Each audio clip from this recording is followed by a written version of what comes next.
My friends, it's my pleasure to introduce my young and worthy colleague, Dr. Nusaiba Anzar. In fact, she is an assistant professor in Maulana Azad National Urdu University College of Teacher Education, Sambhal. And in a very short span of time, she has got the recognition of being a very good and passionate teacher. So if you see her educational qualification, basically she is a student of mathematics. She did it MSc in mathematics, then came to the Department of Education. From there she did B.Ed and M.Ed and qualified for GRF, did PhD and was first served in the Department of Education for 3 years, and then served Maulana Azad National Urdu University, and serving Maulana Azad National Urdu University since 2021. So, in fact, a good researcher and overall a very good human being. So, in a short span of time, she has delivered so many lectures. She has published, in fact, so many good, research papers. And at such a young age, in fact, I haven't seen so many people who have so much clarity in their presentation or so much clarity in their base knowledge, that is mathematics. So Nusaba ma'am is blessed with a very good understanding in mathematics. That's why she is a very good teacher. So she is fond of digital tools, and she frequently uses these digital tools in teaching and learning. So you see, during the she joined Maulana Azad National Urdu University before the Corona period, and immediately as she joined, Corona period started, and then Maulana Azad National Urdu University, in fact, instructed the teachers to go on digital. And since that time, she is fond of using these digital tools, और बहुत अच्छे से, बहुत ही excellently वो use करती हैं और बहुत अच्छे तरीके से पढ़ाती हैं. So I think plenty of details of her are available on the web page of the College of Teacher Education, Sambhal. So if you want to know something more about her, definitely you can know. But I think we are running short of time. So at this juncture of time, this short introduction is sufficient. So I'm relying on this short introduction. And with this short introduction, I'm handing over the session to Nusaiba ma'am. And Nusaiba ma'am, one thing about my participant, they are very interactive, they are very good teacher themselves, and they are keen to learn. So I'm quite sure that you will enjoy their company. So with this, it's over to you, Nusaiba ma'am. Wonderful. Assalamu alaikum. Good morning to one and all. Thank you, sir, for giving. This was not a short introduction of mine. It was a very flattening introduction of mine, and I'm really honored to be introduced by Professor Sajid Jamal Saab, and I'm also thankful to him as a course coordinator. He has invited me here.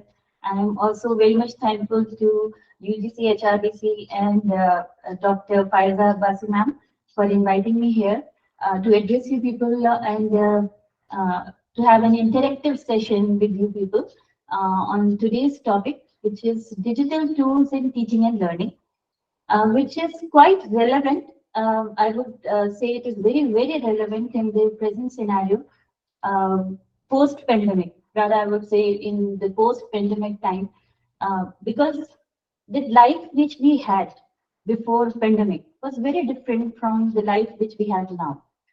Uh, as we all know, and I think this must not be said, everybody is well aware that life is not static. And life kabhi bhi ruki nahi rehti hai. It is ever changing. And when we see the world around us, it is changing continuously, and that too at a very fast speed. So, as we look today's world, that it is very rapidly changing, we see the technology is changing day by day. आपके पास पिछले साल जो mobile था, अब तो साल की भी बात आप छोड़ दीजिए. If you see the span of months, तो कुछ ही months में सारे configurations और specification किसी भी product के वो change हो जाते हैं, update हो जाते हैं. Even in your mobile phones, whatever हमारे पास जो भी इसका वर्किंग सिस्टम होता है, it gets updated time to time. तो ये दुनिया बहुत तेजी से बदल रही है, एंड इट इज मेकिंग, जाहिर सी बात है, कोई भी चीज जब बदलती है, कोई तब्दीली आती है, there is some sort of change, it makes our life a bit challenging, because of course, because life keeps on moving and we cannot be static at our own places. We need to move with the changing pace of the world and the technology. So it is a bit challenging and also complex. I would say that lives have become a little bit complex with the after the pandemic, because the things they used to work before, they don't work now, है ना? आप as teachers बहुत हमारे तरीके तदरीस में तब्दीली आई है, और अगर हम नहीं बदलेंगे तो it our life would become very much complex. But at the same time, I would rather say that it is not problematic. हम कह रहे हैं कि we are facing new problems, fantastic problems, I would say, and it very much it gives way to new possibilities as well. Problems का मतलब ये नहीं है कि they are very much troublesome to us, है ना, कि हमें बहुत परेशानी का सामना करना पड़ रहा है. That is but obvious, because when you come out of your comfort zone, आप कोई चेंज लेकर आते हैं या आप कोई चेंज लाना चाहते हैं, it is a bit uncomfortable. ये एक ह्यूमन साइकी है. तो हम ये नहीं कह सकते कि it is very comfortable to change very at a very fast speed, but हम ये कहते हैं कि it gives rise to new possibilities as well. Like, you take the example of the computers. Computers are no more. They are no more a computing machine now. Before, when these computers were introduced, ये एक computing machine की तरह इस्तेमाल की जाती थी. आपको पता होगा किस तरह से we had super computers which were very big, the size of a room. They were so big of the size of the room. Then we had this फिर कैसे वो compact होते गए, concise होते गए, and now we have this अब personal computers आए, फिर उसके बाद लैपटॉप्स आए, अब तो पाम टॉप्स है. एंड यू नेवर नो कि आगे जो टेक्नोलॉजी इतनी एडवांस हो जाएगी तो what else we would see. Maybe कोई कंप्यूटर ही नहीं होगा, वी विल बी कैलकुलेटिंग और वी विल बी डीलिंग और using the technology in the thin air. हो सकता है, ऐसे भी पॉसिबिलिटी हो सकती है. तो it is about life now, the technology और द कंप्यूटर, या फिर हम जो भी डिजिटलाइजेशन के बारे में बात कर रहे हैं, technology, it has become an integral part of our life and it is no longer a choice. ये हमारी चॉइस नहीं है कि हम इस्तेमाल करेंगे या नहीं करेंगे. It has become the need of an individual. It has become the necessity of an individual, because if we are not going to do that, if we are not going to update ourselves, so we might face repercussions for that. उसके आपको नतीजे देखने पड़ेंगे. Not good, but I would say bad. If we talk about Indian children, है ना, अगर हम Indian बच्चों के बारे में बात करें, so despite being labeled as digital natives, हम अपने घर में बच्चों को क्या कहते हैं कि ये बच्चे तो पैदा ही मोबाइल लेकर, है ना. Why do we say that? Because they are so familiar with this technology that we call them digital natives. Digital natives का मतलब यही होता है, they are very much familiar and they are very much comfortable while using the mobile phones. And but still we say that in Indian scenario, हम कह रहे हैं कि आज बच्चे बच्चे के पास मोबाइल है, बच्चा बच्चा मोबाइल इस्तेमाल करना जानता है, but still the facilities we need to support their digital literacy is insufficient. There is shortage of digital skills among our country's youth, which is quite concerning. हमारी जो young generation है, अगर हम data को देखें, हम statistics को देखें, तो वो हमें बताता है कि still we have majority of youth जिनके पास डिजिटल स्किल्स नहीं है, डिजिटल कॉम्पिटेंस नहीं है. And what is more concerning, जो उससे भी ज्यादा हमारे लिए कंसर्निंग है, वो ये कि in the present scenario 90% of the job positions they demand a digital component in you, है ना. वो ऐसी ऐसी जॉब्स है कि without digital competence, without digital skills, you are not eligible, you are not desirable for that position. And we say with surety, I would not say 100% surety, but 99.9% of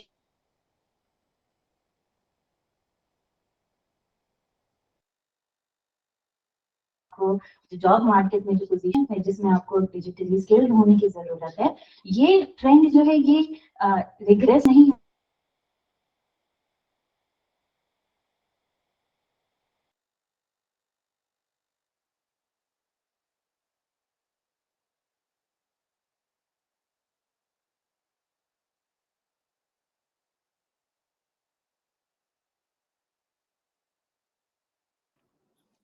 Madam, video and sound is not coming.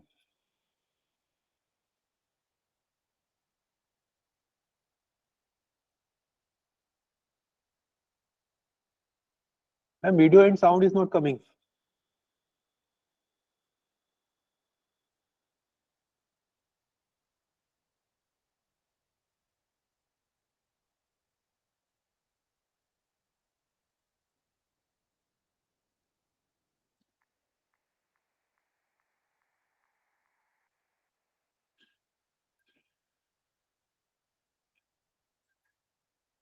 Umer, we had lost connection with faculty. Can you hear me? Umer? Umer? Yes, I think there is some network glitch. Yeah, right.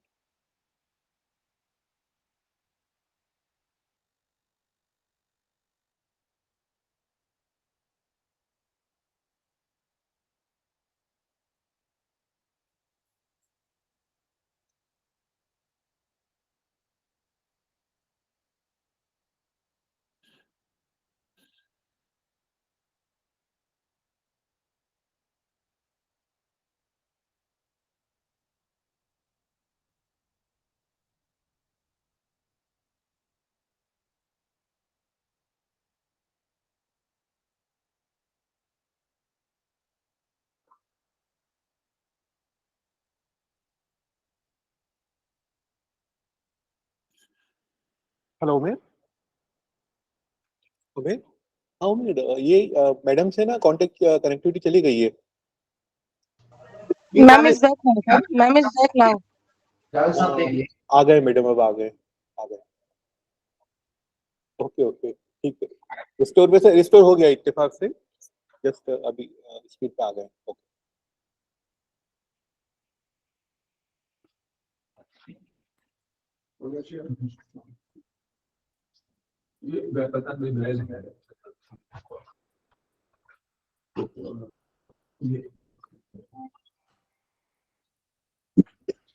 So, sorry for the inconvenience. There was some technical glitch. Am I audible? Yes ma'am yes Yes, ma'am, audible. In my Audible. presentation, my slides are visible. या side is visible Okay. So we continue. So हम बात कर रहे थे कि in the today scenario जो job market है वो डिमांड करता है कि कम से 90% जितनी भी जॉब्स की वैकेंसीज होती हैं दे डिमांड डिजिटल कंपोनेंट या फिर आपके अंदर डिजिटल स्किल्स होनी चाहिए डिजिटल कॉम्पिटेंस होनी चाहिए 90% जॉब्स लेकिन फ्यूचर में हम डिनाई नहीं कर सकते कि 100% of the jobs would require you to be digitally skilled या फिर आपके अंदर डिजिटल लिटरेसी होनी चाहिए तभी आपको जॉब मिलेगी आपको नौकरी मिलेगी तो I have some statistics over here कि very recently NSSO they did a survey on Indian youth aged between 15 to 29 years and they said only 27.5% are classified as digitally skilled तो आप लोग समझ रहे हैं कि कितने percent of the population more than 72.5% of the population is considered to be digitally illiterate, I would say. उनके अंदर digital skills नहीं हैं. So that amounts to be a very big percentage, 72.5%. 2018 में Digital Empowerment Foundation उन्होंने भी एक सर्वे किया था and they said that 90% of India's population, overall population, is digitally illiterate. That means only 10% are digitally illiterate. So these statistics हमें कह रहे हैं कि India is experiencing digital revolution. बहुत सारे programs और policies बनाई जा रही हैं to digitalize all the sectors. But still, क्योंकि अगर हम चाहते हैं कि and there is a race in all the countries to become a superpower and अगर इंडिया इस रेस में है या इंडिया को सरवाइव करना है इस रेस में so we need to work upon this otherwise we run a risk of creating a new class of digitally poor citizens and that would be detrimental to our economic growth to the growth of India overall. तो कुछ ऐसी मैंने programmes और policies यहाँ पे mention की हैं which the government is running to make people digitally literate. The first one is National Digital Literacy Mission. This mission was started with the objective to digitally make skilled at least 6 crore people.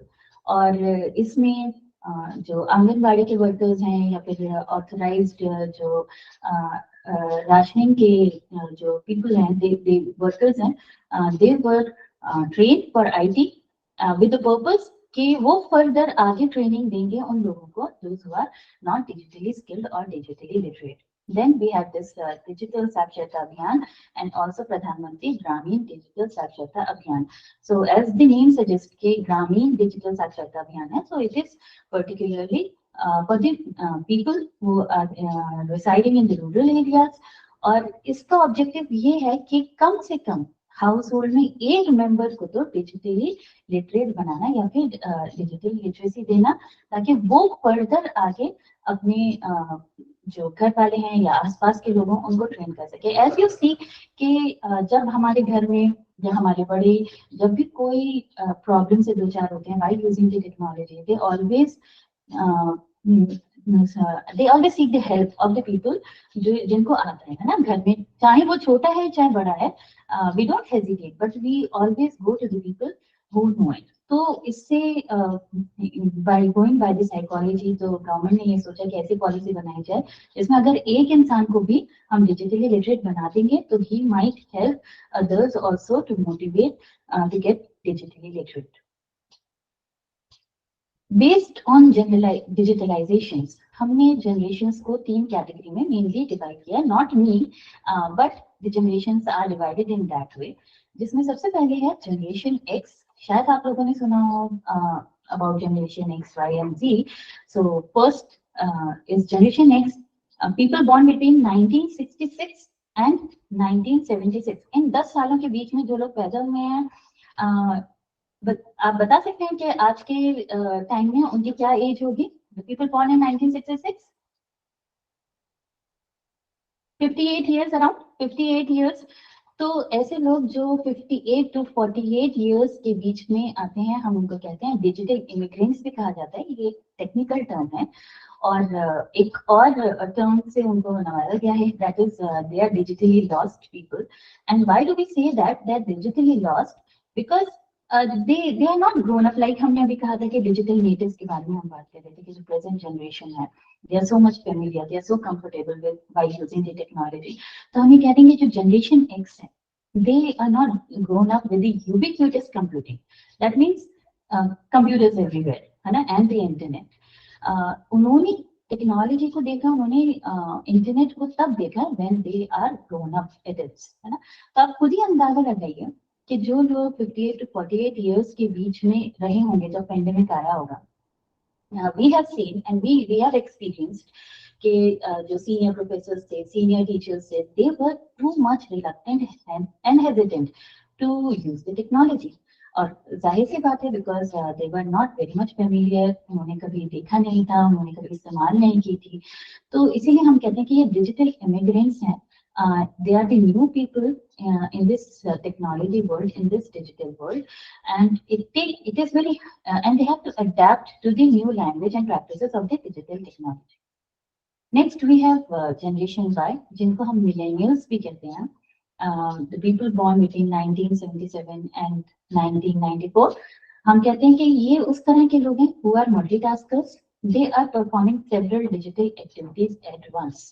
आप कोई मिसाल दे सकते हैं? It would be good if we try to make this session interactive।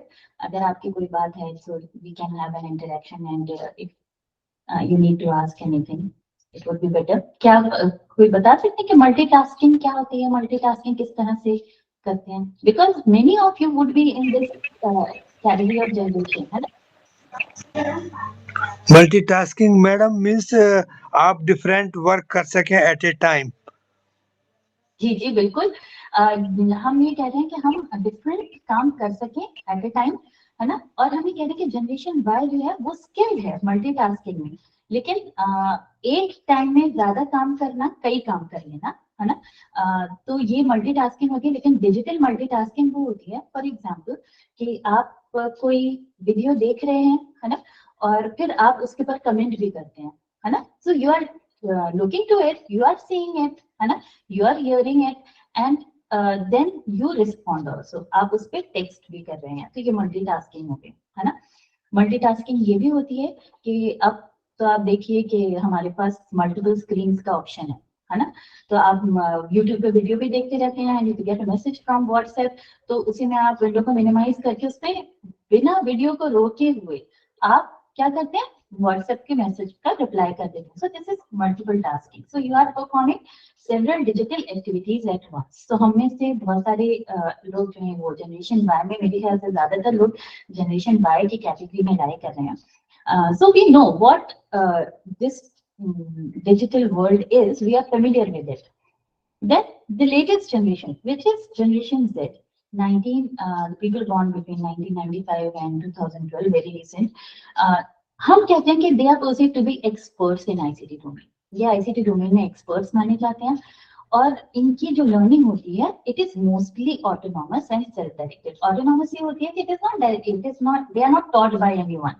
ये technology वो कोई उनको सिखा नहीं रहे हैं। आपने अपने घर में बच्चे देखे होंगे कि आप उनको मोबाइल दे दीजिए, आप बस अनलॉक कर लीजिए। कुछ बच्चे तो ऐसे होते हैं कि जो अनलॉक भी कर लेते हैं, they tend to learn very fast.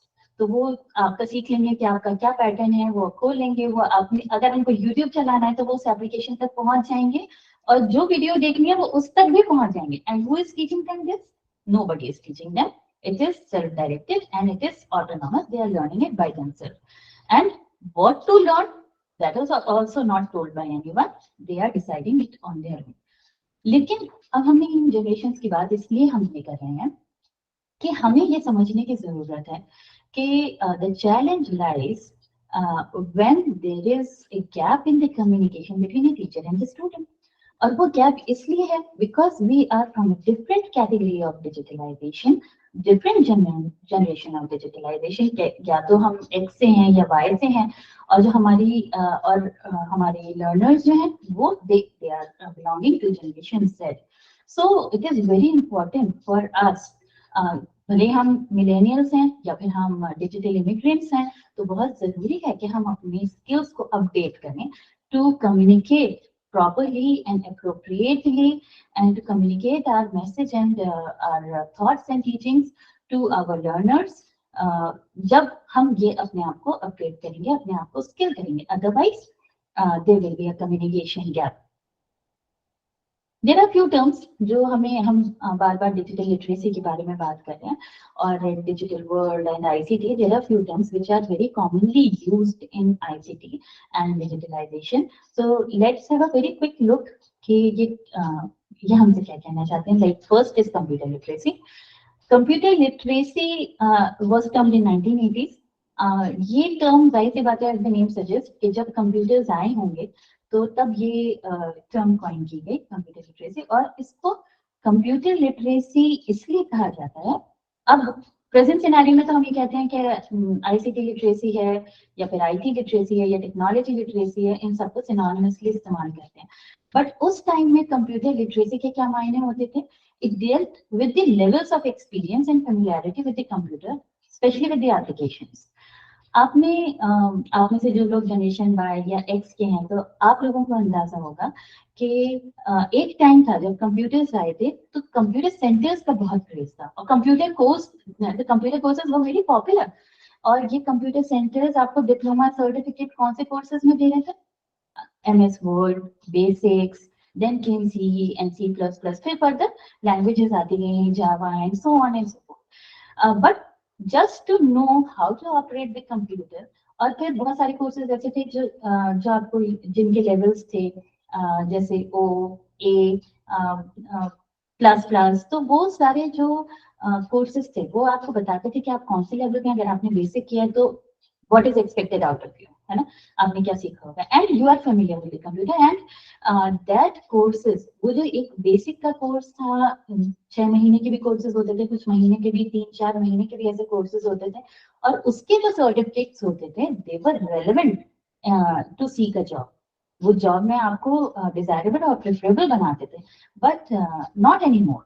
आपको अब प्रेजेंट सिनेरियो में आपको लगता है कि ऐसा होगा कि आप कोई डिप्लोमा या बेसिक सीख के या सिर्फ कंप्यूटर खोलना बंद करना और MS Word सीख के आप कहीं जॉब पा जाएंगे? Yes, it is an added advantage, but this cannot be the only desirable qualification for a job. है ना, उसके साथ साथ और बहुत सारी चीजें आपको पता होनी चाहिए। तो कंप्यूटर लिटरेसी उस टाइम पर यही थी। देन वी हैव, जब कंप्यूटर, हम ये कहते हैं कि जब कंप्यूटर की जरूरत हमें सिर्फ जो कंप्यूटर का इस्तेमाल था उस टाइम कि आप टाइपिंग कर रहे हैं और जो सिंपल बेसिक हम उसमें कैलकुलेशंस या कॉम्पिटिशंस या प्रोग्राम्स को रन करते थे, जब उससे हमारी जरूरत बढ़ी तो ये इंफॉर्मेशन लिटरेसी की टर्म कॉइन की गई in 1990s, and this concept emphasized on identifying, locating and evaluating information. तो ये इंफॉर्मेशन हमें कहाँ से हासिल हुई? ये इंफॉर्मेशन जाहिर सी बात है when you with the advent या फिर हम कहेंगे with the coming of the internet, आप किसी भी इंफॉर्मेशन को आइडेंटिफाई करें, लोकेट करें या ढूंढें, क्योंकि उस टाइम जो कंप्यूटर्स थे, पहले जब कंप्यूटर्स आए थे, we did not have internet at that time, है ना। तो उसमें कंप्यूटर्स में जो हमारी कंप्यूटर के स्टोरेज में या रैम में जो चीजें सेव्ड हुआ करती थी, हम बस उसी से फेमिलियर थे। But when we needed to go and search the knowledge, the pool of the knowledge, तो ये जरूरत महसूस हुई और फिर इंफॉर्मेशन लिटरेसी का दौर आया, जिसमें इंटरनेट था, जिसमें हम इंफॉर्मेशन को ढूंढ सकते थे, लोकेट कर सकते हैं और इवैल्यूएट कर सकते हैं। अब इवैल्यूएशन का क्या मतलब होता है, उस पर आगे हम उसको और डिटेल में बात करेंगे। ICT literacy, then what is ICT literacy? मैंने पीछे कहा था कि computer literacy now can be synonymously used as ICT literacy. ICT का मतलब होता है Information and Communication Technology। तो इसके लिटरेसी जो है उसके कुछ कंपोनेंट्स हैं, जैसे कि आप फाइल क्रिएट करना जानते हो, आप फाइल को मैनेज करना जानते हैं, आप ईमेल को इस्तेमाल करना जानते हैं, आप इंटरनेट का इस्तेमाल जानते हैं, आप ऑनलाइन कम्युनिकेशन का इस्तेमाल जानते हैं। ऑनलाइन कम्युनिकेशन से मुराद ये है कि आप जैसे कि आप ऐसे फोरम्स को इस्तेमाल करते हैं या फिर सोशल मीडिया को इस्तेमाल कर रहे हैं, और बहुत सारे ऐसे डिजिटल टूल्स हैं जिसको इस्तेमाल करते हुए हम कम्युनिकेट कर सकते हैं और लोगों से कहीं भी बैठे हुए, है ना। तो इंटरनेशनल लिटरेसी पैनल 2002 में इन्होंने एक डेफिनेशन दी आईसीटी लिटरेसी की, and it means using digital technology, communication tools or network to access, manage, integrate, evaluate and create information in order to function in a knowledge society. हम कह रहे हैं कि आज हमारी सोसाइटी जो है वो एक नॉलेज सोसाइटी है, उसमें खाली हम डिजिटल टेक्नोलॉजी को किस तरह से इस्तेमाल करते हैं वो सफिशिएंट नहीं है। We need to know about the communication tools, we need to be familiar with the networks, कि किस तरह से हम नेटवर्क को एक्सेस करेंगे। आप देख लीजिए, आपके पास वाईफाई है या आपके पास लैन है या फिर whatever it is, है ना, कौन किस तरह का आप नेटवर्क को इस्तेमाल कर रहे हैं। आप भी कहते हैं कि 4G स्पीड है, 5G स्पीड है, so there are so many aspects to it, to the networking. How do you manage it? आप जो भी इंफॉर्मेशन है उसको कैसे इंटीग्रेट करते हैं, उसको कैसे पहचानते हैं, इवैल्यूएट करते हैं, उसका कदर करते हैं, and then how you create your own information. Creating your own information means आपने जो भी मालूमात कहीं से हासिल की है, and now you apply it into a new situation. Then you have media literacy. Media literacy, कहीं हम 1990s में media literacy है, it was a part of information literacy। जैसे मैंने आपको बताया कि हमें information और ज़्यादा information हासिल करने के लिए, मालूमात हासिल करने की जब ज़रूरत पड़ी तो information literacy I, and it also give rise to media literacy। मालूमात कहाँ से हासिल होती? अगर आपके पास इंटरनेट नहीं है तो आप कौन से ऐसे ज़राए हैं जहाँ से आप मालूमात हासिल करते हैं? Just imagine. Other people from generation X. I don't know about the age of my clientele and I don't want to point it out. लेकिन if you are from generation X or Y, तो आप बताइए कि जब internet नहीं था तो आप इंफॉर्मेशन कहाँ से हासिल कर रहे थे? From where did you get this information? Through the newspaper, through the books. Correct, very correct. आपके पास न्यूज़पेपर्स थे, आपके पास बुक थे, then we had this TV, है ना, न्यूज़, टीवी पे न्यूज़ सुनते थे। So media literacy focused on how information is accessed, है ना, किस तरह से आपने इंफॉर्मेशन एक्सेस की।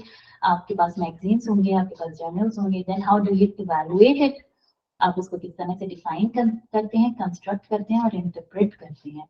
आप कोई भी मालूमात जब हासिल करते हैं, कोई आर्टिकल आपने किसी किताब में, किसी जर्नल में या फिर आपने किसी न्यूज़पेपर में पढ़ा है, तो it construct a concept in your mind, है ना, आपका एक तस्वुर बनता है। ऐसा नहीं होता कि आप उसे लफ्ज ब लफ्ज रट नहीं लेते हैं या फिर अपने दिमाग में उतार नहीं लेते हैं। आप किसी भी चीज के बारे में आपका एक एटीट्यूड डेवलप होता है, and then you evaluate it कि हाँ, ये बात जो कही जा रही है ये अच्छी है कि बुरी है, ये फेवर में है कि अगेंस्ट में है, and then you digest it and maybe in a new situation या फिर किसी ऐसी सिचुएशन में जहां पर आपने जो वहां से इंफॉर्मेशन हासिल की है या मालूमात हासिल की है आपको इस्तेमाल करनी है, so now you will construct it in your own way.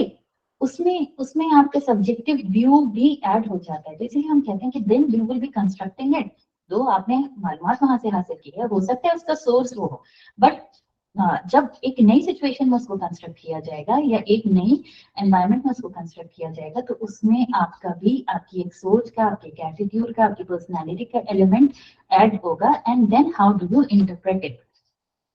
Dealing with media literacy deals with information in print, जैसे हमने कहा कि न्यूज़पेपर्स, मैगजीन्स और जर्नल्स और whatever, and then an audio में, ऑडियो विजुअल मीडिया में हम कहते हैं कि हमारा रेडियो आ गया, है ना, टीवी नहीं था तो उससे पहले रेडियो था, then came the TV, television and so on. Then this term digital fluency is there.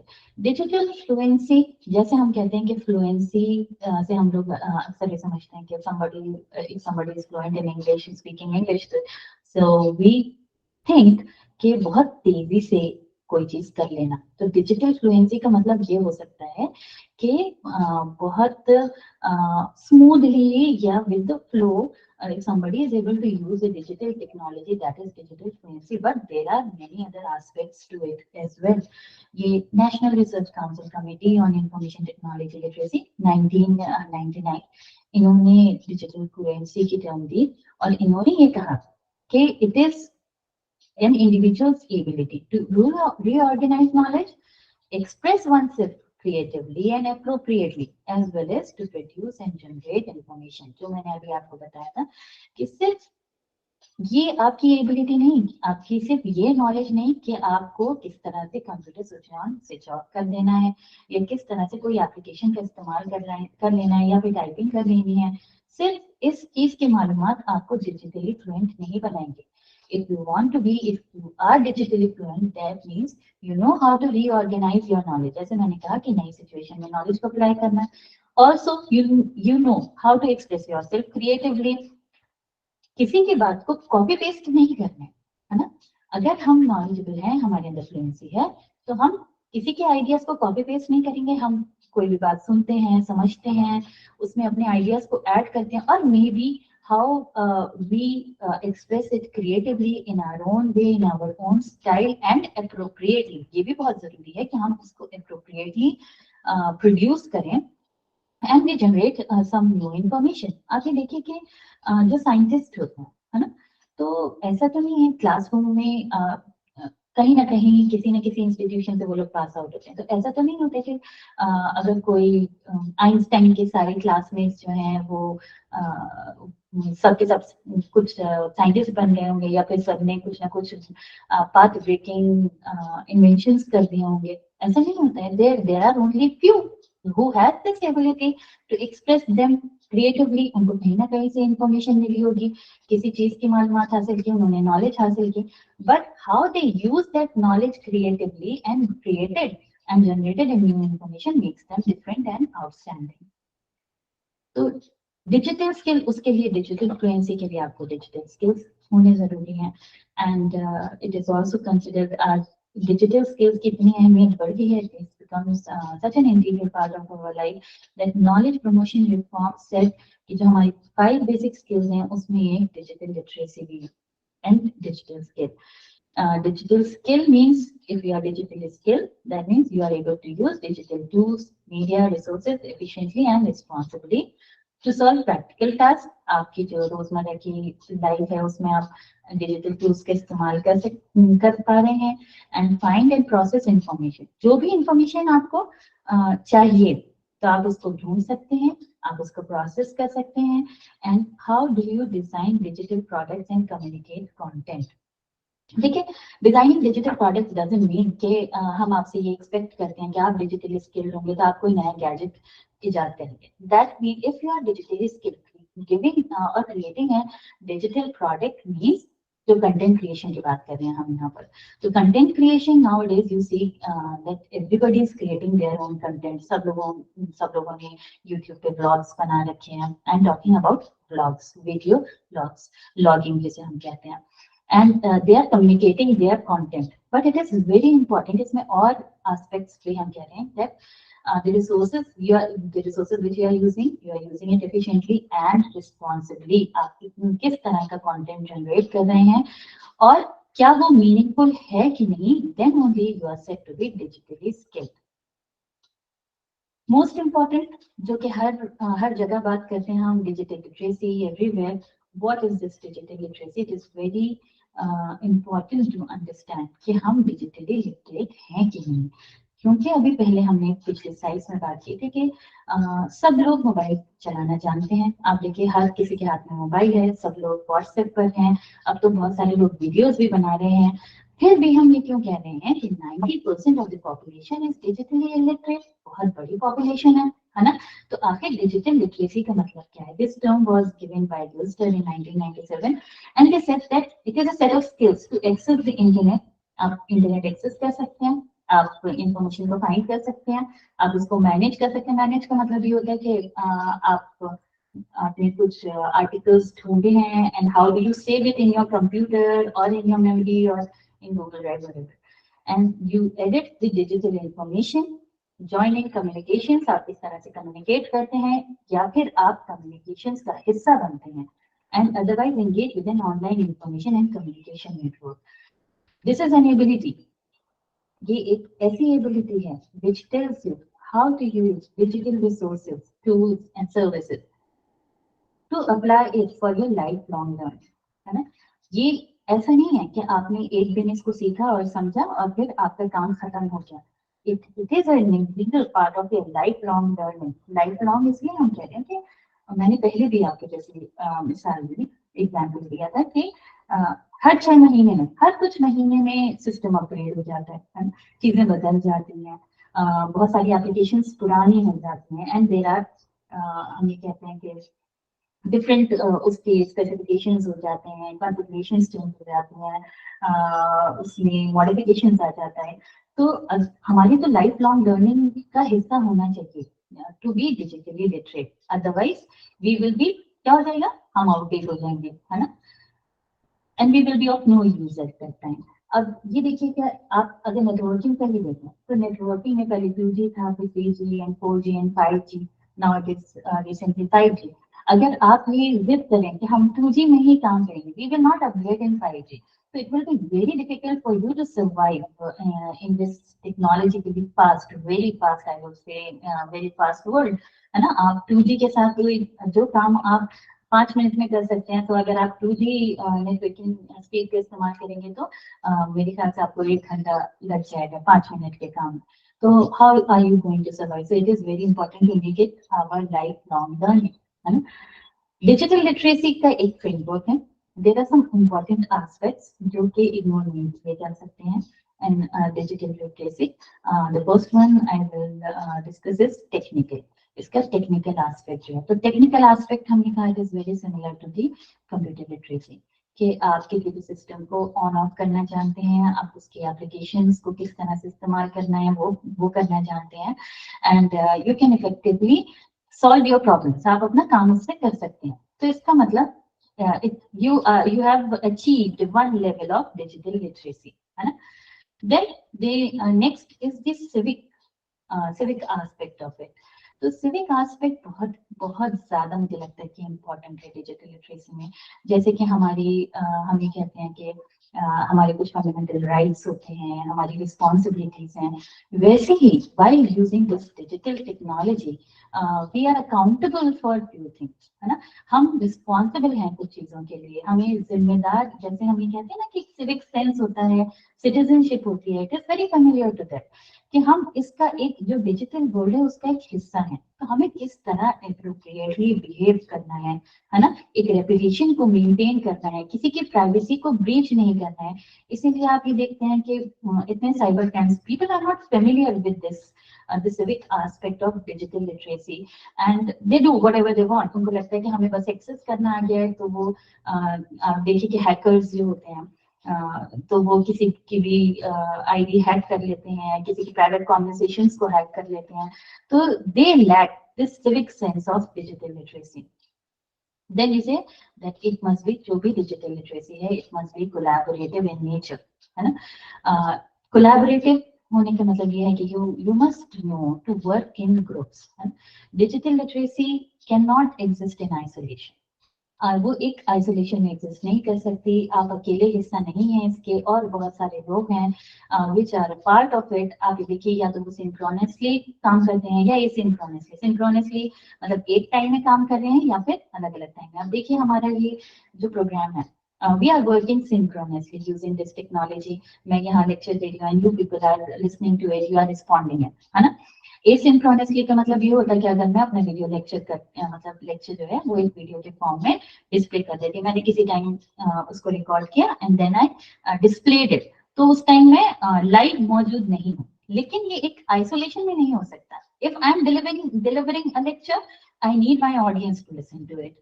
Collaborative होने का मतलब ये भी है कि आप देखिए, आप गूगल भी, even if when you are using Google, तो आप अकेले नहीं है. मतलब आपको ये लगता है कि हम गूगल पे कुछ भी सर्च कर रहे हैं, so only we know about it. No, it is collaborative in nature. Many other people who are sitting in that offices, they are seeing to it, and what kind of information you need, they are providing you with the information. So it is collaborative in nature, and it must be collaborative in nature.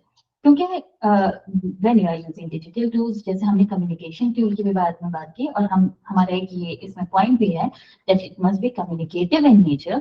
तो हम कोई भी digital tool या हम कोई भी digital platform का इस्तेमाल कर रहे हैं, अगर हम अपनी बात आप तक सही ढंग तक नहीं पहुंचा पा रहे हैं, then it is of no use, है ना. मान लीजिए कुछ इंटरनेट ग्लिच है, या फिर कोई ऐसी टेक्नोलॉजी हमने इस्तेमाल की है which is not familiar to our audience और to the other side, so it is not serving its purpose. Then computational purpose. Computational aspect ये होता है when you need technology to solve your problems. For example, you go to the ATM, है ना. आप ATM machine में क्या करते हैं? You try to learn it, है ना. आप उसमें अपना अगर आप न्यू हैं तो you try to learn it, you try to explore it, and when you are able to use it, तो आप अपना जो भी आप जिस मकसद से गए हैं, अब तो ATM machines they are multipurpose. आप उससे पैसा विड्रॉ भी कर सकते हैं, आप उससे पैसा जमा भी कर सकते हैं, you can check your balance. तो ये कंप्यूटेशनल पर्पज हो गया. Then it must provide you the investigation aspect also. Investigation इसलिए कि जैसे हमने कहा कि you need information, new information all the time. तो खाली इन्वेस्टिगेशन ये नहीं है कि आप सीख कर रहे हैं knowledge. Investigation you are identifying whether this information is authentic और not, whether it is true और not, what are the sources, from where it has come, है ना. जैसे हम ये कहते हैं कि when you are doing the research, है ना, सो यहाँ पे अगर किसी ने रिसर्च की हो तो उनको पता होगा कि जब भी हम कहीं से कोई बात लेते हैं, कोई स्टडी लेते हैं, we tend to cite the source from where we have obtained it. तो ये एक इन्वेस्टिगेशन की, ये हम ये कहते हैं कि it is a code of conduct. Then it must be productive in nature. Productive, आप कुछ नया क्रिएट कर रहे हैं, आप कुछ मीनिंगफुल क्रिएट कर रहे हैं. Nowadays we see कि कंटेंट क्रिएशन का मतलब ही बिल्कुल बदल गया है. Those people are not digitally literate. I won't call them digitally literate. Those who don't know कि आप ब्लॉग अगर बना रहे हैं, आप कोई कंटेंट बना रहे हैं, तो what is the use of that content. खाली खुद की अपनी रोजमर्रा की लाइफ को फिल्म करके या फिर कैप्चर करके आप ऑडियंस के लिए प्रेजेंट करते हैं, then what is the purpose? It is not productive in nature. That means you are not digitally literate. Now let us see कि हमने जो skills के बारे में बात की और जो digital literacy है, how skills are supporting digital literacy. For example, sending an email or a text is a digital skill. ठीक है, सब लोग जानते हैं ईमेल सेंड करना, सब लोग टेक्स्ट करना जानते हैं, है ना. अब टेक्सटिंग तो बहुत कम हो गई है, but like WhatsApp, using a WhatsApp or any other such kind of application, digitally literate person would evaluate the proper digital channel for online communication, है ना. आपको पता होना चाहिए, आप डिजिटली लिटरेट, आपके पास स्किल तो है, आप चलाना जानते हैं, जैसे अभी मैंने कहा कि मीनिंगफुल होना चाहिए, है ना। तो जो डिजिटली लिटरेट होगा वो जानता होगा कि किसी भी मकसद के लिए सबसे अप्रोप्रिएट चैनल कौन सा है। आप फॉर्मल वे में you can not use WhatsApp for communicating formal things. आप पेरेंट्स से कम्युनिकेट करना, अब ठीक है फॉर्मल व्हाट्सएप में ग्रुप्स आप फॉर्म कर लेते हैं या फिर स्टूडेंट टीचर ग्रुप बना लेते हैं, but still it is not an official group. आप ऑफिशियली अगर किसी को, आप मान लीजिए आपको मिनिस्ट्री में या किसी ऐसे इंस्टीट्यूशन में या फिर किसी ऐसे हायर डेलीगेशन को कांटेक्ट करना है, you will always go for other meaningful channels कि आप ईमेल करेंगे उनको, है ना, और any other way. So you must, if you are digitally literate, you must know how to communicate or how to send an email or through which channel you have to text or inform others. Then using Microsoft Office, उसमें बहुत सारी और चीजें होती हैं, आप presentations बनाते हैं, you can make a Word file and there are many other things, and also Google is providing the same applications to us. आप अगर digitally literate हैं, then you know what are the benefits. अब Microsoft office भी है, उसमें भी आप presentation बना सकते हैं, गूगल पे भी प्रेजेंटेशन बना सकते हैं. If you are digitally literate then you would know what is the difference between the two. Do you know, anyone of you? किसी को पता है माइक्रोसॉफ्ट ऑफिस में अगर आप प्रेजेंटेशन बनाएंगे और अगर गूगल पे प्रेजेंटेशन बनाएंगे तो क्या फर्क होगा?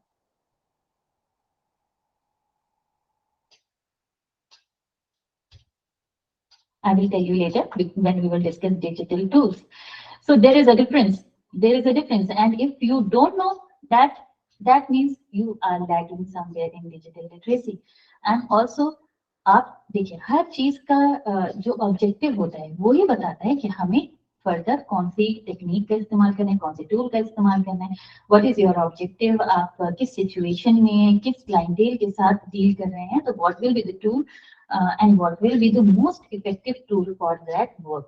आपको ये पहचानना जरूरी है, क्योंकि आगे जब हम डिजिटल टूल्स के बारे में बात करेंगे you would come to know कि अगर हम ये कह रहे हैं कि कोलैबोरेटिव टूल्स हैं या फिर कम्युनिकेटिव टूल्स हैं, तो उसमें तो बहुत सारे टूल्स हैं.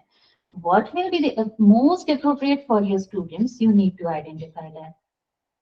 सब लोग फेसबुक इस्तेमाल करते हैं, everybody is uploading pictures on Instagram, YouTube and so on and so forth. X is another, पहले उसको ट्विटर कहते थे, अब X कहते हैं. But to know how to navigate the social media safely to protect oneself, आपको पता होना चाहिए फेसबुक में बहुत सारे ऑप्शंस होते हैं. मुझे लगता है हर सोशल मीडिया में ऑप्शंस होते हैं कि आप अपने डेटा को किस तरह से प्राइवेट रख सकते हैं. आप अपनी जो भी आप पिक्चर्स पोस्ट कर रहे हैं या फिर जो वीडियो या जो भी कंटेंट आप पोस्ट करते हैं, how to keep it safe, उसमें सिक्योरिटी सेटिंग्स होती हैं. Also very important nowadays is how to identify hate propagandas and fake news.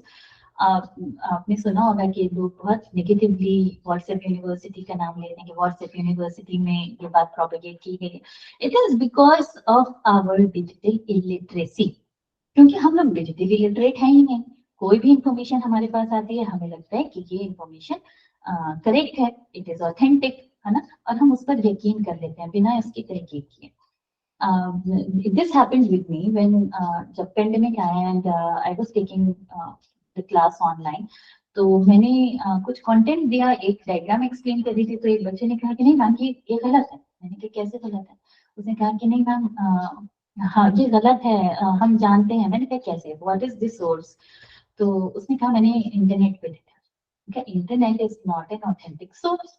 आप ये बताइए कि अगर इंटरनेट पर किसी ने भी ये पोस्ट किया है तो कोई एक्सपर्ट है, you need to know whether they are an expert or they belong to some authentic website या फिर किसी किताब से, ऑथेंटिक किताब से जो है उन्होंने रेफरेंस लिया है.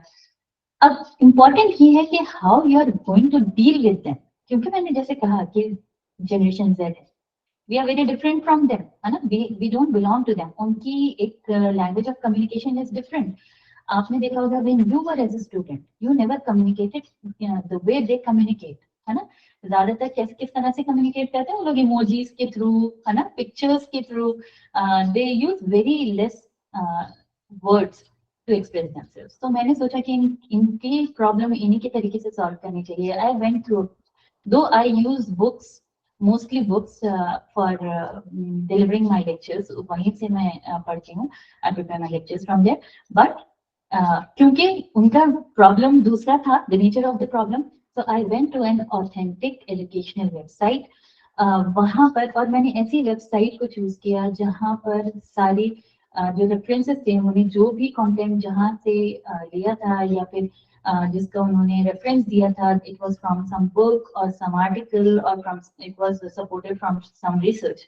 मैंने उस बच्चे से कहा कि बेटा आप इस वेबसाइट पर जाइए, आपको इंटरनेट इस्तेमाल करने का शौक है, you are comfortable with that, तो आप ये वेबसाइट देखिए. एंड देन आइडेंटिफाई कि सिर्फ एक गूगल पर आप या किसी भी सर्च इंजन पर कुछ आप कीवर्ड्स डाल के सर्च कर लें और जो इन्फॉर्मेशन मिल जाए, that doesn't mean it is authentic. It needs to have an authentic source to it. Then and also nowadays, you know, कि हर वक्त news, we are surrounded by news, hate propagandas, और आप देखिए कि कोई भी सोशल मीडिया पे कोई चीज पोस्ट करते हैं तो at once the audience is divided into two. एक या तो सपोर्ट करेंगे या फिर एक जो है वो उसके अगेंस्ट होंगे विदाउट थिंकिंग कि अगर हम फेवर में बोल रहे हैं तो हमारे पास क्या लॉजिक है. They lack critical thinking. और अगर हम फेवर अगेंस्ट बोल रहे हैं तो हमारे पास क्या लॉजिक है. They don't use it. So if you are digitally literate, you know what is the truth and you know how to validate the information. Researching from the World Wide Web, again, when you are doing a research, आपको कोई research करनी है, आपको किसी चीज की तहकीक करनी है, तो आप क्या करते हैं, आप World Wide Web का इस्तेमाल करते हैं. But you need to know कि ये legitimate है, किसी author या expert ने दी है ना, कहीं outdated तो नहीं है information. और and it is very important that it is the idea is neutral and unbiased. एक रिसर्चर हम कह रहे हैं कि अगर हम रिसर्च कर रहे हैं, that means we have become a researcher, and a researcher has to have an unbiased view. आप एक biased नजरिए से जो है किसी भी चीज की तहकीक नहीं कर पाएंगे. Like I said, कि digital literacy में एक it is very familiar to the citizenship और एक civic sense होता है, because we are talking about internet. Digital world now is cannot work without internet. तो हम ये कह रहे हैं कि जैसे citizenship होती है वैसे ही netizenship भी होती है of the virtual world, because now you are very much a part of the virtual world. सोते बैठते जाते every time you are a part of it, है ना. So what does that mean? Digital citizenship क्या है? That you must appreciate या फिर जो आपके जो learners हैं, जो kids हैं, they understand their responsibility.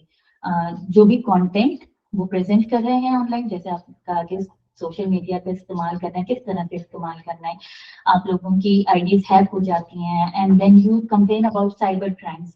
But it is very important to understand हम अपनी राइट्स को तभी क्लेम कर सकते हैं जब हम अपनी ड्यूटीज को फुलफिल करें, है ना.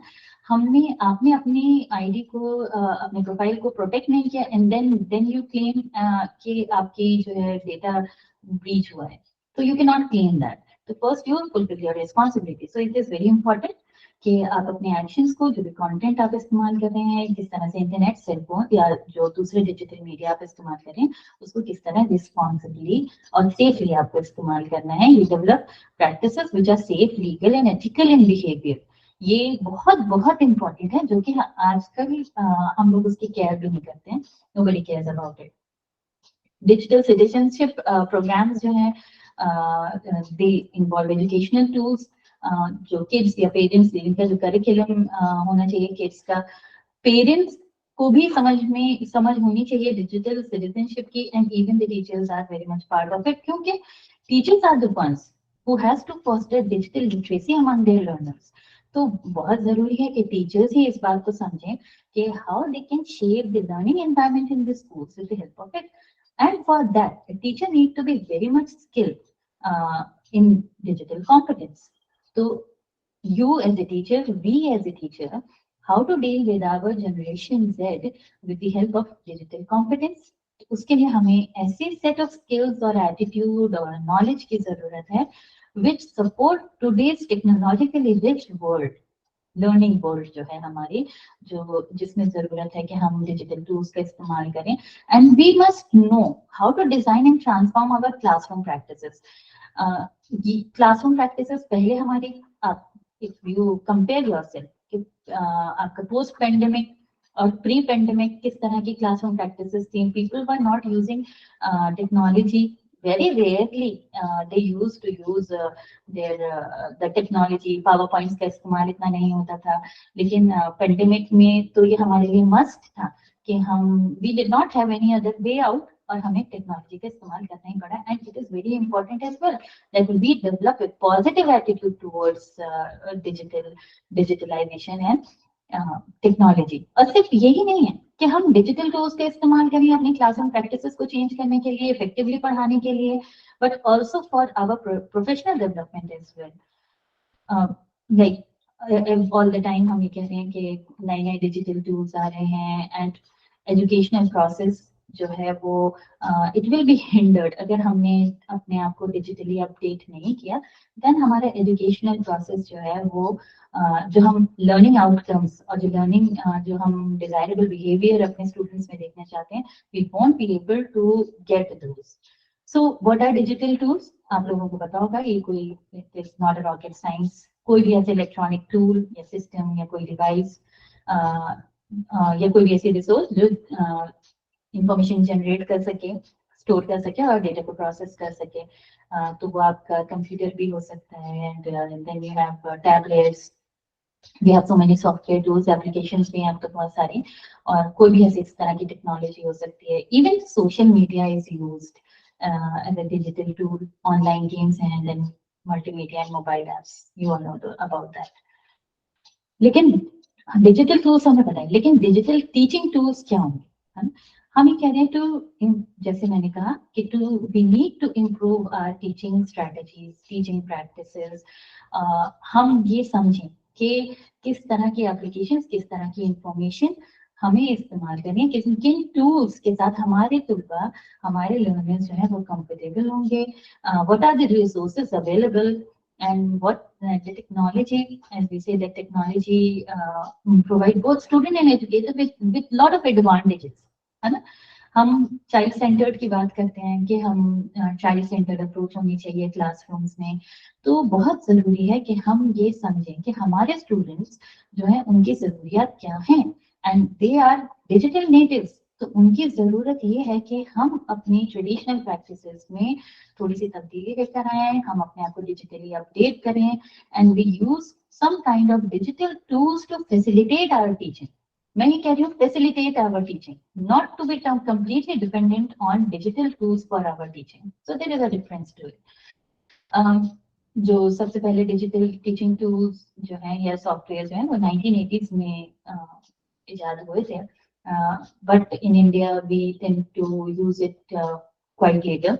हमें लगता है कि हम इस एस्पेक्ट में, इस फील्ड में तो शायद पेंडेमिक के बाद ही हम जागे हैं सो के, and before that people were very much reluctant and hesitant to use technology, specially in the field of education, क्योंकि जब पेंडेमिक भी आया तो उसके बाद जो सीनियर, हम कहेंगे जो सीनियर थे, जो बड़े लोग थे या जनरेशन एक्स थे, they were very much reluctant कि क्या करें, कैसे करें। even we were reluctant for a week we kept on thinking कि जो भी हमारे पास जराए थे, हम दो we were टेक्नोलॉजी से भी, हम अपने आप को टेक्नोलॉजी से भी कहते थे, but still we were reluctant कि इस तरह से किस तरह से टीचिंग होगी online, we never imagined that, but it is very important कि अगर आज के जमाने में जो ये कटिंग एज टेक्नोलॉजी का जो ये जो रेस है, तो उसमें हम कैसे अपने आप को अडेप्ट करें और एकोमोडेट करें। So it is very important that we use digital tools to transform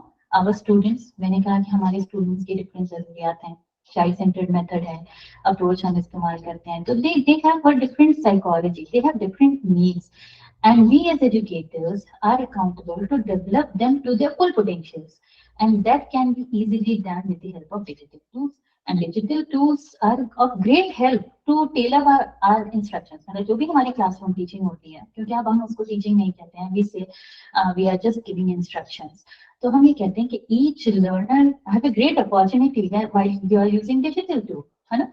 and it can be successfully, it can be only be successful जब बच्चों को एक इक्विटेबल एजुकेशनल एनवायरनमेंट मिले. दैट मीन्स कि जो एनवायरनमेंट आप डिजिटल टूल का इस्तेमाल करें, आप कोई भी टेक्नोलॉजी अपनी क्लासरूम में इस्तेमाल कर रहे हैं to aid your teaching, but it should be equitable to all. अब अगर आप कोई ऑनलाइन लेक्चर अगर ऑर्गेनाइज कर रहे हैं तो आपके सारे स्टूडेंट्स के पास वो रिसोर्सेज मौजूद होने चाहिए. उनके पास एक अपनी ईमेल आईडी होनी चाहिए एंड दे वुड नो उस एप्लीकेशन को डाउनलोड करना होना चाहिए, डिवाइस होना चाहिए. Most importantly they all need to have a device, then only you can use technology. You cannot have a biased view for using a technology. दो हम बार बार ये बात कर रहे हैं कि बेसिक प्रोफिशिएंसी या प्रोफिशिएंसी की बात कर रहे हैं कि डिजिटल प्रोफिशिएंसी होनी चाहिए या कम से कम हम बेसिक प्रोफिशिएंसी को अटेन कर लें, but it is very important अगर हमारे पास क्रिटिकल थिंकिंग नहीं है, हमारे पास वो अवेयरनेस नहीं है जिसे हम बार बार कह रहे हैं digital citizenship, then it is very detrimental to us. क्योंकि today's world, it is we are surrounded by pervasive misinformation and we have a crisis of authentic information nowadays. So बहुत जरूरी है that this is an important component of digital literacy, that we need to develop critical thinking and awareness among our students before using digital technology or digital tools in our classrooms. So very quickly, because there are so many digital tools, बहुत सारे digital tools हैं. मेरे ख्याल से कुछ digital tools के बारे में तो आप लोगों ने शायद लेक्चर भी अटेंड कर लिया होगा. बहुत बार ऐसा होता है कि हम डिजिटल टूल को इस्तेमाल करना जानते हैं, but what it is actually we don't understand it, और उसके पीछे की जो प्रिंसिपल्स हैं वी डोंट अंडरस्टैंड दैट. तो I have categorized it into few categories के जैसे गूगल ड्राइव मैंने लिया है for online collaboration and communication as a online collaboration and communication tool. Then webinar tools कौन से होते हैं, कंटेंट क्रिएशन टूल्स कौन कौन से हैं, presentation tools, software we have, digital assessment tools, and then course management system tools क्या होते हैं, and so on. So first Google Drive. मुझे लगता है कि Google Drive सब लोग जानते होंगे Google Drive में क्या क्या चीज आपको मिल सकती है. If you have an email ID on Google, तो आप उसमें Google Drive में जाके on the right side there is an option. सब जानते हैं किस तरह से Google Drive को एक्सेस करना है. आप उसमें डॉक्यूमेंट्स, Google Doc का ऑप्शन होता है, गूगल स्प्रेडशीट्स मतलब एक्सेल शीट होती है, डॉक्यूमेंट्स होते हैं. Then we have Google Forms, Google Meet. You very well know हम लोगों का इस वक्त लेक्चर गूगल मीट पर चल रहा है. गूगल स्लाइड्स भी होती हैं जिस पर आप प्रेजेंटेशन बना लेते हैं, और ब्लॉगिंग सिस्टम भी होता है. I have a blog on Google. तो उसमें आप सारा, और इसके लिए आपको कोई बहुत ज्यादा मशक्कत करने की भी जरूरत नहीं है, बिकॉज आपको मान लीजिए कोई ब्लॉग बनाना है. ब्लॉग आपको पता होगा कि क्या होता है. It is a web page, वहां पर जाके आप अपने आइडियाज को प्रेजेंट कर सकते हैं. आपकी कोई रिसर्च है, आपके कोई आइडियाज हैं, या फिर आप कोई इंफॉर्मेशन शेयर करना चाहते हैं, so you can write on the blog.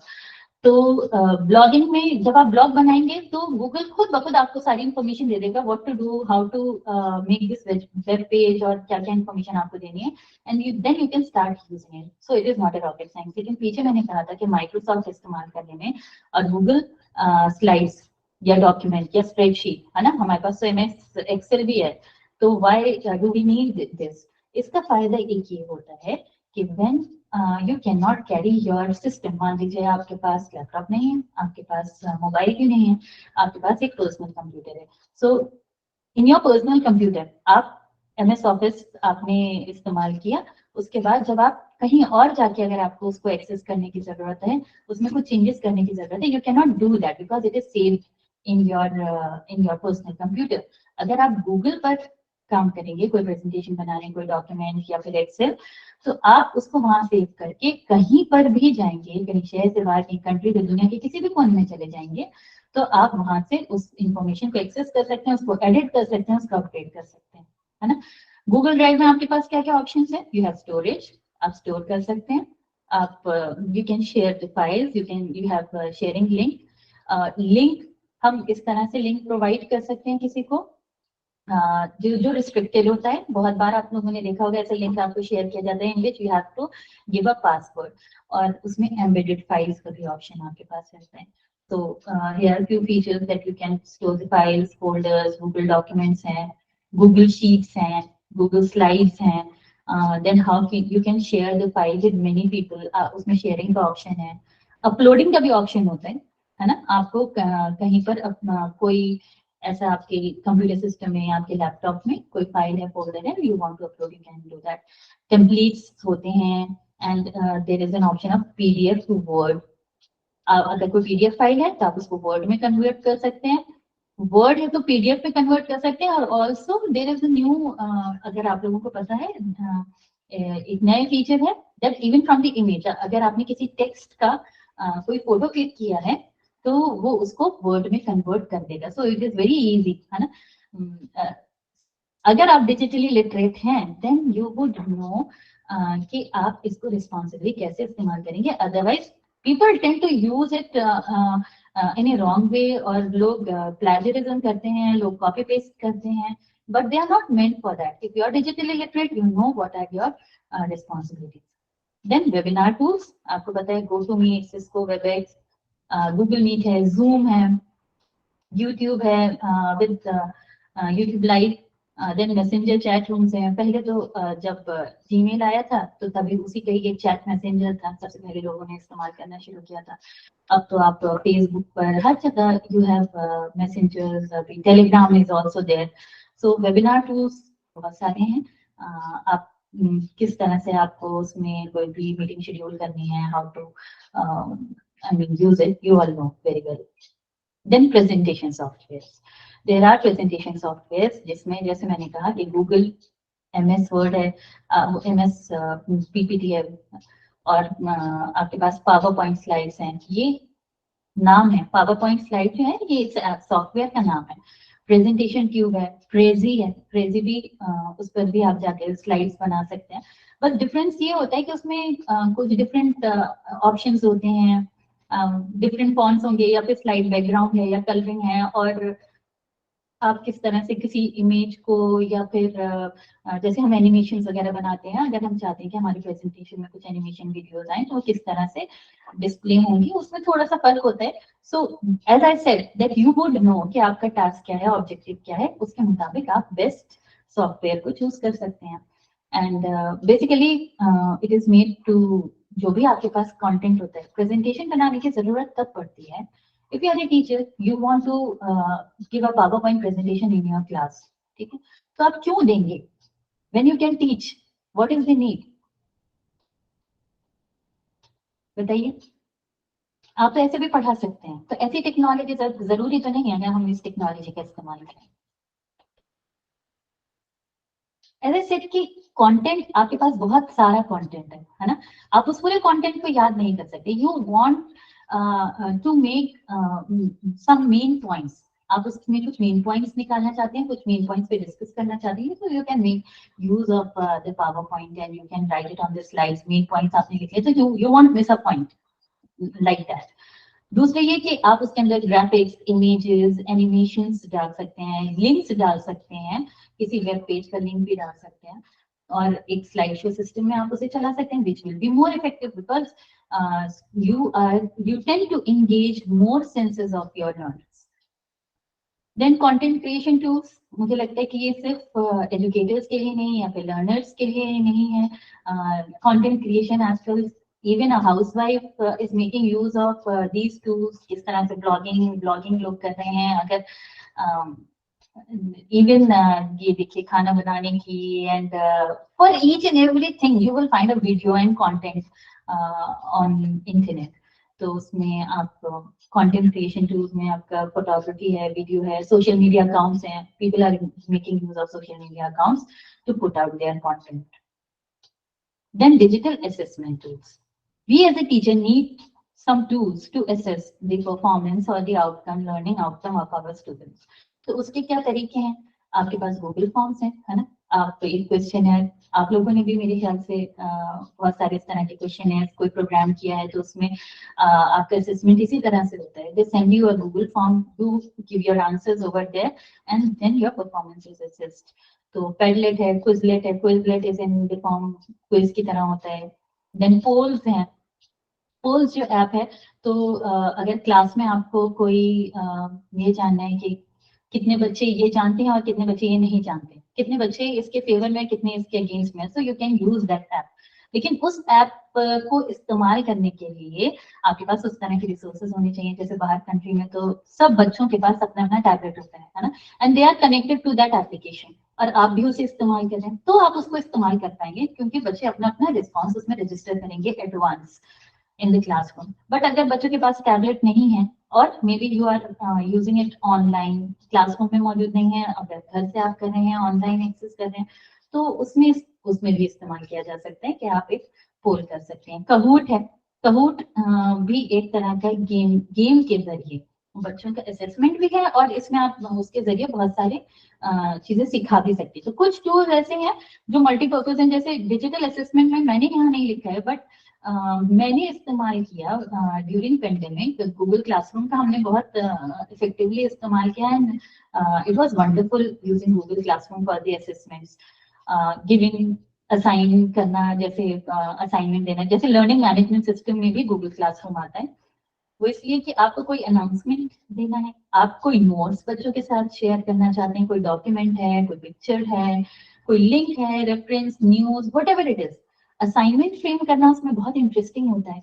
हम even our exams were taken on Google classroom के, हमने बिकॉज ऐसे आप क्वेश्चंस को फ्रेम करते हैं which they can not get the answer directly from their books, तो उसमें एक चीटिंग की पॉसिबिलिटी कम हो जाती है। So you give assign such kind of question to them, और फिर आप उसमें टाइम सेट कर देते हैं, टाइम लिमिट, कि इतने टाइम से इतने टाइम के बीच में उनको 1 घंटा मान लीजिए उनके पास है कोई टेस्ट करने का या एग्जाम करने का। So if they are late in uploading that, तो वो उसमें मेंशन हो जाता है। आपने कोई असाइनमेंट दिया है, आप चाहते हैं कि 1 हफ्ते बाद या 1 महीने बाद स्टूडेंट्स इसको सबमिट करें, so you would come to know, इसमें ना मॉनिटरिंग भी होती रहती है, you would come to know कि ये लेट सबमिट हुआ था या ऑन टाइम हुआ था, किस डेट में हुआ था। फिर आप उस पर कमेंट करके उसको रिटर्न भी कर सकते हैं स्टूडेंट को, if you want them to make amendments. अगर आप चाहते हैं कि इसमें कुछ चेंजेस करें, तो आप उनको रिटर्न कर दीजिए, वो फिर अमेंड करके आपको सेंड कर सकते हैं। And there are discussion forums also, कि आपने कुछ कोई मटेरियल उनको दिया है या कोई इंफॉर्मेशन प्रोवाइड की गई है, and then they can discuss. Live streaming भी हो सकती है, मूडल है, कैनवास है, मूक्स है। MOOCs are massive online open courses. ये इसके लिए हमारे पास डिफरेंट प्लेटफॉर्म्स हैं, like we have e Pathshala, Swayam है। अब तो मुझे लगता है कि सारे सबके पास जो है वो ये लर्निंग मैनेजमेंट सिस्टम्स है। Like even if you will visit NCERT, website of NCERT, उन्होंने भी एक ई लाइब्रेरी सिस्टम है जिसमें e books, you can access e books, कुछ वीडियोज हैं, so they all have that gallery and that system, learning management systems. तो ई पाठशाला है, तो it is a portal initiated by MHRD और NCERT, which was launched in 2015. इसमें आपको material मिल जाएगा, टेक्स्ट बुक्स मिल जाएंगे, ऑडियो वीडियो, आपको मैगजीन्स मिल जाएंगे, जर्नल्स मिल जाएंगे, and a variety of print and non-print materials. So it is for this teachers, it is very beneficial for the teachers, आप इसका इस्तेमाल कर सकते हैं। जैसे बहुत बार ऐसा होता है कि I am a teacher educator, हमारे जो बीएड स्टूडेंट्स होते हैं, तो जब वो लेसन प्लानिंग करते हैं, तो maybe they are not getting books और कंटेंट इन उर्दू, तो हम उनसे कहते हैं कि आप एनसीईआरटी की वेबसाइट पर जाके ई बुक डाउनलोड कर लीजिए। तो then they have an access to internet, और उनके पास डिवाइस है आपके लर्नर्स के पास, so you can very effectively use that. Then what are the benefits of using digital tools? हमने इतने डिजिटल टूल्स के बारे में बात की, डिजिटल लिटरेसी के बारे में बात की, तो बहुत जरूरी है कि हम इसके बेनिफिट्स को जानें। First of all, it gives a scope to personalized learning. ये हमारी पर्सनलाइज लर्निंग से हमारा मतलब ये है कि स्ट्रेंथ, हम अपने अपने स्टूडेंट्स की स्ट्रेंथ और वीकनेसेस को जान पाए, है ना, उनके अंदर क्या, वो क्या चाहते हैं, वो किस तरह की लर्निंग, उनकी लर्निंग स्टाइल्स क्या है ना। हम कहते हैं ना कि लर्निंग स्टाइल किसी का ऑडियो होता है, किसी का विजुअल होता है। आप ये देखिए कि कुछ लोग जो है किताब पढ़ के एग्जाम दे देते हैं, कुछ लोग अपने नोट्स बनाते हैं, कुछ लोग याद करते हैं, फिर उसके बाद उसको अपने हैंडराइटिंग में जब तक एक बार लिख नहीं लेते हैं, रिवाइज नहीं कर लेते, they are not able to retain the information. तो ये पर्सनलाइज्ड लर्निंग डिजिटल टूल्स हमें ये हेल्प करता है कि हम अपने स्टूडेंट्स के लर्निंग स्टाइल को समझ सकें, उनकी क्या वीकनेसेस हैं, उनकी क्या स्ट्रेंथ्स हैं, क्या अगर हम कोई टूल इस्तेमाल करते हैं तो उनकी जो लर्निंग टीचिंग लर्निंग प्रोसेस है उस पर कितने इम्पैक्ट होता है।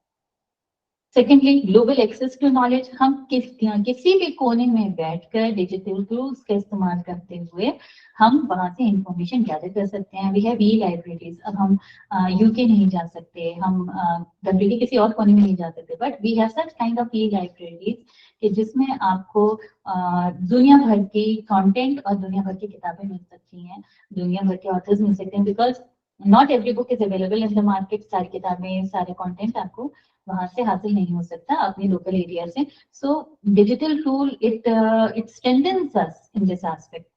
दूसरा ये कि इंटरेक्टिविटी एंड एंगेजमेंट। ऑब्वियसली अगर आप क्लासरूम में किसी टीचिंग एड का या डिजिटल टूल का, मान लीजिए आप पावर पॉइंट का इस्तेमाल कर रहे हैं या कोई एनिमेशन दिखा रहे हैं, definitely your teaching would be more effective and engaging. It is, जो सबसे इंपॉर्टेंट है कि it must be engaging as well. तो एजुकेशनली एंगेजिंग होगी। अब आप किसी सिमुलेशन का इस्तेमाल कर रहे हैं, मायने कि कोई मॉडल है, कोई सिचुएशन है या कोई एजुकेशनल गेम है, definitely your students are going to respond more and better. Then you can also get the instant feedback. हमने कहा कुछ ऐसे टूल्स भी हैं जो फॉरन के फॉरन बता देते हैं, आप उनके एरर्स को करेक्ट कर सकते हैं, अगर उनकी कोई मिसकॉन्सेप्ट्स हैं तो उनको इम्प्रूव कर सकते हैं। Also, you have flexibility and accessibility by using digital tools. Pandemic में क्या था, we cannot go to the schools or colleges, तो उसमें हमें बहुत हेल्प किया टेक्नोलॉजी ने कि हम अपने घर बैठे या जो हमारे लर्नर्स थे वो इंडिया के किसी भी कोने में थे और either they were out of India, we were able to connect with them. So digital technology जो है वो जाहिर सी बात है आपको इक्विप करती है that you choose when and where learning will take place, also when it will take place। क्योंकि स्कूल और कॉलेज का एक जो हमारा फॉर्मल सिस्टम है उसके कुछ टाइमिंग्स होते हैं कि आपको सुबह पहुंच जाना है, आपको दोपहर में। बट इफ समबडी इज, आप ये देखिए जैसे अडल्ट लर्नर्स जब होते हैं या अडल्ट एजुकेशन में, उसमें if they are working in morning then you can effectively use the evening time for teaching learning process. तो ये हो सकता है टेक्नोलॉजी और यूजिंग डिजिटल टूल्स के जरिए। Then, what is the role of teacher in today's digital world? We say we are not only knowledge givers, we are knowledge curators. We are knowledge keepers. It is very important. Now, gone are the days कि teachers classroom में जाकर बोलते थे और students सुन लेते थे, and they used to, जो हम कहते हैं कि traditional method था, lecture method था. So now those days no more exist now. Your learners are much more demanding than they were before. और उनकी डिमांड्स, उनकी जरूरत चेंज हो गई है। सो it is very important and it is a very big responsibility for us कि हम इस बात को समझें कि अगर हम नॉलेज क्यूरेटर्स हैं, नॉलेज कीपर्स हैं, तो हम किस जगह से नॉलेज को एक्सट्रैक्ट कर रहे हैं, ऑब्टेन कर रहे हैं और अपने स्टूडेंट्स तक उसको किस तरह से डिसमिनेट कर रहे हैं। हमारी नॉलेज जो है वो मीनिंगफुल होनी चाहिए, हमारी नॉलेज जो है जो हम अपने स्टूडेंट्स तक पहुंचा रहे हैं वो ऑथेंटिक होनी चाहिए, वैलिड होनी चाहिए। सो it is a very big role that a teacher has to play. And again, we must be enablers of personalized learning. आप ये देखिए कि जब हम टेक्नोलॉजी का इस्तेमाल करें, मेनली जब हमने कहा कि हमारी technology when it is collaborative in nature, तो हम ऐसे प्रोजेक्ट्स का इस्तेमाल करते हैं, ऐसे प्रॉब्लम सॉल्विंग टेक्निक्स का इस्तेमाल करते हैं जिससे हम बच्चों में ये जुस्तजू पैदा करते हैं कि वो खुद से चीजों को समझें, अपनी स्ट्रेंथ और वीकनेसेस को जाने और पहचाने, है ना। तो उसके लिए बहुत जरूरी है कि we make use of digital technology and to use it in that way we need to be ourselves proficient in using the technology. पहले हमें अपने आप को proficient बनाना है, हमें अपने आप को skilled बनाना है in that aspect, and also we need to promote lifelong learning. क्योंकि पेंडेमिक ने हमें ये सिखाया है that we need to have a positive attitude towards technology. अगर हमने टेक्नोलॉजी की तरफ एक पॉजिटिव एटीट्यूड नहीं रखा, एक with open arms and with open heart हमने इसको एक्सेप्ट नहीं किया, then we won't be able to move ahead and we won't be a part of a future, developed future.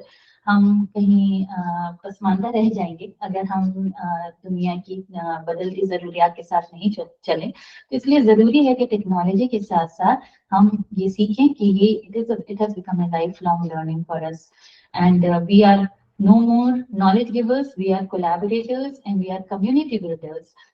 क्योंकि बार बार हम डिजिटल सिटीजनशिप की जो बात कर रहे हैं, तो it is very important that we are building the community, क्योंकि ये कोलैबोरेटिव इन नेचर है। So we all have to, हम जो है दुनिया के किसी भी कोने में बैठे हुए कोई भी एक्सपर्ट्स हैं, कोई भी टीचर्स हैं, हम उनके साथ कोलैबोरेट कर सकते हैं and we can build a better community. And the most important, which I think is the ultimate role of a teacher, is to develop the character in that. ये बहुत बहुत इम्पोर्टेंट है. हम डिजिटल टूल्स को हम कह रहे हैं कि टेक्नोलॉजी इस्तेमाल करनी चाहिए, डिजिटल टूल्स का इस्तेमाल करना चाहिए, लेकिन हम अपने स्टूडेंट्स का जो कैरेक्टर डेवलपमेंट है और जो हम वैल्यूज उनको सिखाएंगे, जो ट्रांसमिट करेंगे while using the technology, that is very important and that can be done only by the teacher, not by anybody else. बहुत सारे लोग ये कहते हैं कि टेक्नोलॉजी आने के बाद जो है टीचर की इतनी जरूरत नहीं है, और अनकरीब ऐसा होगा कि आर्टिफिशियल इंटेलिजेंस के जरिए जो है वो टीचर्स को रिप्लेस कर दिया जाएगा. But I don't think so, because we are the ones who are exploiting technology. Technology को हमें एक्सप्लॉइट नहीं करना है, हमें अपने बेनिफिट के लिए टेक्नोलॉजी को एक्सप्लॉइट करना है. And for that we must know what is our ultimate role, how can we build our character and the character of our students, and how can we transmit the values into them. हम ये देख रहे हैं कि technology ने बहुत तरक्की कर लिया है, दुनिया ने बहुत तरक्की कर लिया है, but still somewhere we are lagging in the values and in the character, कि किस तरह से हम अपने स्टूडेंट्स का जो है कैरेक्टर बिल्डअप करें, कैसे उनको सिखाएं कि एक लीगल और एथिकल तरीके क्या हैं, उनको एटिकेट्स सिखाएं, etiquettes of using internet, because while we are using digital, मैं उस एस्पेक्ट में बात कर रही हूँ. Otherwise teacher is a character builder, और टीचर का रोल सिर्फ वही जहां तक उस बच्चे की जो फॉर्मल एजुकेशन खत्म होती है, टीचर का रोल वहां खत्म नहीं हो जाता है. Teacher is a teacher for life. तो बिल गेट्स ने बहुत अच्छी बात कही थी कि technology is just a tool. ये एक टूल है जो हम इस्तेमाल कर सकते हैं in terms of getting the kids to work together and motivate them. The teacher is most important, but the teacher can not lose its value. Technology कितनी ही डेवलप हो जाए, टीचर की वैल्यू कभी खत्म नहीं होगी. And in the conclusion I would say that हम जो डिजिटल लिटरेसी की बात कर रहे हैं, हम जो अपनी एक नॉलेज सोसाइटी को शेप करने की बात कर रहे हैं, it is very very important and it has become a core pillar of our learning. पहले हम रीडिंग, राइटिंग और कॉम्प्रिहेंशन या अरिथमेटिक को अगर कोर पिलर्स मानते थे लर्निंग के लिए, तो उतना ही जरूरी हमारे लिए है कि हम डिजिटली लिटरेट बने, डिजिटली स्किल्ड बने, because you see that everything is changing around us, the world is changing around us. So it is an essential part of our literacy, and that's all from my side. This is my email ID and phone number. If you have any questions, you're most welcome. I'm here to answer. कोई सवाल है आप लोगों के? माशाल्लाह, बहुत ही educative मेरे ख्याल में वेबिनार रहा. मैं तो सीनियर सिटीजन हूँ, पैशनेट इन टीचिंग, और सही है कि जो टूल्स है वो टीचर का रिप्लेसमेंट नहीं हो सकता या ह्यूमन रिप्लेसमेंट नहीं हो सकता, क्योंकि मेडिकल डिपार्टमेंट में काम करने की वजह से मैं देखता था कि जो कैंसर पेशेंट में, जैसे आपसे पहले जो सर ने दिया था ना कि a person known by the company it's keep, तो उसके अंदर जो सेल्स होते हैं कैंसर्स के, वो उसकी कंपनी से पता चलते हैं, लेकिन जो कंप्यूटराइज्ड है वो रॉन्ग रिजल्ट दे जाती है. तो ह्यूमन वेरिफिकेशन मस्ट है. Thank you very much. Very sensitive part. Thank you. आप लोगों के कोई और सवाल हो? Then I'm here to answer.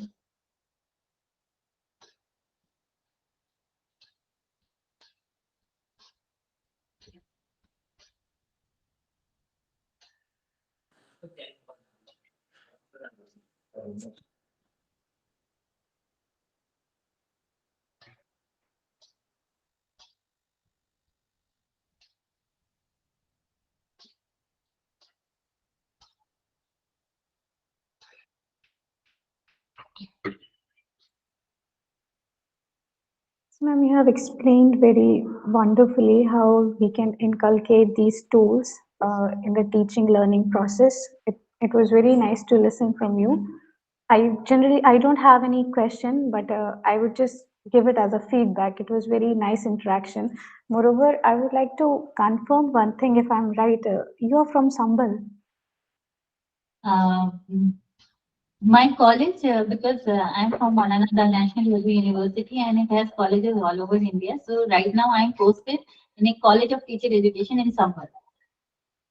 Okay, okay. I am also from Sambal and my colleagues, we are attending this meeting from Holy Supa Public School, if you might have come across that. Yeah, no, I know that, sir. It is nearby to my college. Nice. Okay, I would be pleased if we get a chance to meet. So if you don't mind, could you share, like if you live here itself or you are living anywhere else? I have shared my contact number on the last slide. So you can anytime. Yes, I do stay here in Aligarh. I have a home in Aligarh, and you have my contact number. You can meet me anywhere, either in Aligarh or in Sambal. It would be my pleasure to meet. Sure. Okay, thank you so much. Thank you. I think we must end the session here. It was nice interacting with you people, and I would have loved to answer so many questions if you would have asked me. But never mind. It was a good and wonderful. Madam, Sambal Pathology Lab, Yashoda Market is the owner. Mr. Zafir is my colleague. Yani we are same batch in 1976 from Aligarh Muslim University Pathology.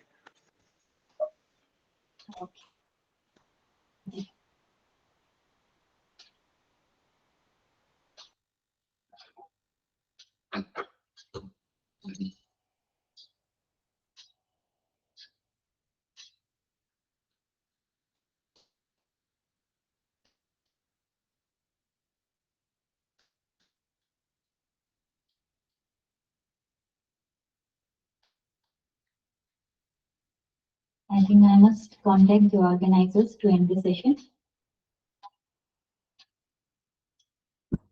नहीं sir कुछ नहीं हो गया था ना? जी Okay, thank you very much. Thank you so much sir